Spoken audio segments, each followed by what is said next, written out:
Welcome back. This is the South African Morning. Still enjoying our breakfast, but more so about to further enjoy a conversation with Brian Temba, who joins us, a singer but also actor. Did you know that? Because I want to ask him when he's going to, of course, be on our big screens again, because we missed him acting. Brian, good to have you back. Let's get into it. You know, people know you as a singer, but also acting. Yes. How's that been in terms of you being an actor? You know, funny enough, I was part of Mubango for like 5 years, from 2013 to 2018. And after that, I needed to take a break because a lot of people thought I was, you know, I had like neglected my music and I'm not a musician anymore, I'm an actor, you know, whereas music is my first love. I'd rather do music than do anything else, as much as I love acting as well. So I took a break and I'm actually shooting a show right now. It's a surprise. Really? Oh my you had to get in there quickly before Tim asks you what it is.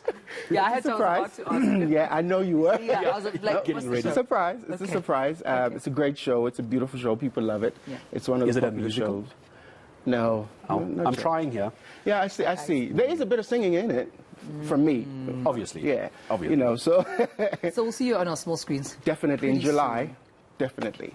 So you're a busy man at the moment. So you've got this new surprise show, which has got some singing, but it's not a musical. You won't give us the name. I'll let it go. But you are at least going to tell us about, is a new album? Yes, there's a new album. Now, it's June, isn't it?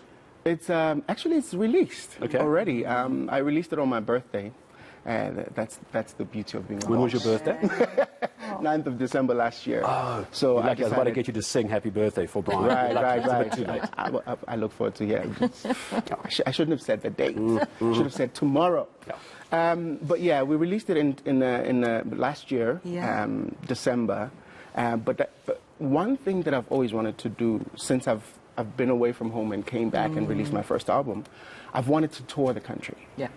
Because people see you on TV, people see your music or hear your music, and they fall in love with it, but they don't know who you are. They can see you on social media and everything else, but they've never interacted with you while you're on stage. You know, so my thing is, I want to go around the country to connect with my audience, to connect with people who love Brian Temba's music, and. This album particularly, It's All You. It's called It's All You. I wanted to, because I'm a theater boy, I wanted to go back into theater, but performing my music. You know, having people sit down and listening. Because most of the times I've been out there performing for people, all due to bookings, and I'm grateful for that. But I need people to actually sit down and listen to what I have to offer now. But Brian, do audiences listen these days? Because I mean, I see a lot of phones, you know, looking at the artists, and I see some artists complaining that, where's the interaction? Leave your phones, put them in. We want you to experience what's going on. Be present in the moment, right? Even though they want to share it with their friends, with the world, which is also great marketing for you, I suppose, on social media, when one, you know, takes a video footage live of what's happening. But do you feel like audiences now listen? Are they present? I think they do. I think they do. I think even if they don't, because now we are in a different, you know, the sound of music is different now. I want us to go back to that culture where we sit down and listen to music. We sit down and listen to a song, what it says, and, you know, so that it impacts us properly.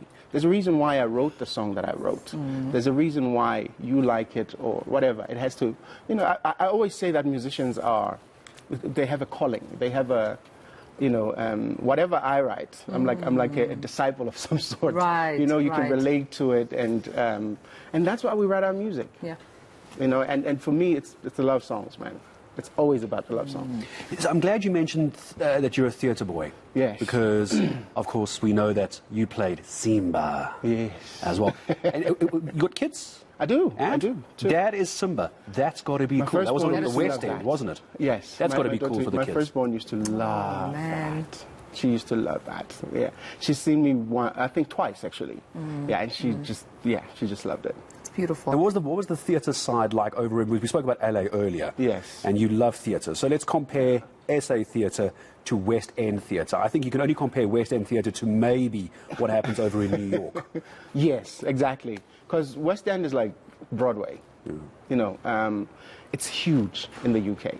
And if you're in the Lyceum Theatre doing The Lion King, that's the biggest show in the West End. Is it difficult to move away from the Simba stage? Is someone always going to see you as No, not really. Simba? Not really. It's not difficult. Feel free to chow down, by the way. I will chow while down. you're busy talking. It's not difficult to move away from that because you are behind a character. You know, you have costumes, you have everything else. So as much as they may see you on stage and think, wow, all of those things, and then you can literally sneak in from the back door and just go home. Yeah. I want to go back to the album because it's so beautiful. For those who haven't gotten themselves a copy, why haven't you? Please do. Yes. It's All You's the name of the album. Yes, ma'am. And go through some of the songs. I mean, what would you say was probably your most personal song, you know, on the album? Yeah. And perhaps the most difficult to write, but you needed to be vulnerable in that moment, just so we give an idea of what the audience can expect. Look, I think Inhliziyo is one. It's a Xhosa song. For the first time, I actually wrote a Xhosa song. Wow. Inhliziyo is one of those songs that, you know, it's very vulnerable. You're writing about somebody that you love, and this is the past. This is not something that's now. Because what I do is I write about my experiences or things that affected me in the past or now. You know, so this song affected me because you see somebody, you love somebody, they love you back, but you can't be together. You know, you can't be together. And I think in Xhosa it puts it beautifully. It puts it beautifully. But I think with the whole album, my thing was, I wanted to, you know, nowadays when you listen to R&B or you want to listen to something that's nostalgic. I've wanted to listen to something that's nostalgic, and I couldn't find it. Right. And I think during the COVID, you know, when I was in studio by myself, I thought I wanted to hear that. And that's why I wrote the songs that I wrote and I produced the music that I produced, because I wanted to take myself back to those Teddy Pendergrass moments, to those Marvin Gaye moments. Right. But imagine that in Zulu. Imagine that in Xhosa. Right. You know, mixed with English. And for me, that's what I wanted, and that's what I achieved. And that's why I love this album so much. So beautiful. Is it difficult to move between the languages when you're writing a song like that? Because when I was speaking earlier to Ndamiso, who's doing a show tomorrow night. Yes. He's got Xhosa, he's got Zulu, and he's got English, all in the same show. So I was asking him, like, because things get lost in translation, isn't it? And for those of us, you know, who don't understand Xhosa, we might not get the tonality of what you're saying. I think because we mix it so much in English, you actually will get the gist of what we're trying to say. You know what I'm saying? So it's not difficult. It's quite. I think that's why we do it. Okay. You mentioned Marvin Gaye earlier. Now, normally when we would interview musicians in years gone by, you would say, who's your inspiration? You've mentioned Marvin Gaye. It's 2022. If I had to pick up your phone right now and go into your Apple Music or Google Play or whatever you've got, what is the song that you were playing as you drove in this morning? What do I have to press resume on? You can say your song, it's fine. Oh, no, yeah, of course, but I'm not going to do that. That would be cheesy. Silk Sonic. Silk Sonic. Ooh. What's that? Door Open? Ooh, I'm going to leave the door open. Yes. I had to sing it in my daughter's voice because she knows that part. I'm going to leave the door. Yeah. They have there's a formula going on there. What is going on there? Maybe you can better explain it to us as a musician. Look, as a musician and a lover of old school music, they have managed to oh my God. Yeah. Like it's just it's as it's supposed to be. If you're going to do an R&B album and you want it to sound like an old school album, they've achieved that. Wow. And they've gotten most of the musicians and most of us that love old school music excited. But also, wasn't that a risk? I'm going to download it. Silk Sonic. Leave the door open. But wasn't that a risk, especially for the new age? Because it seems like right now it's trap, it's, you know, it's amapiano.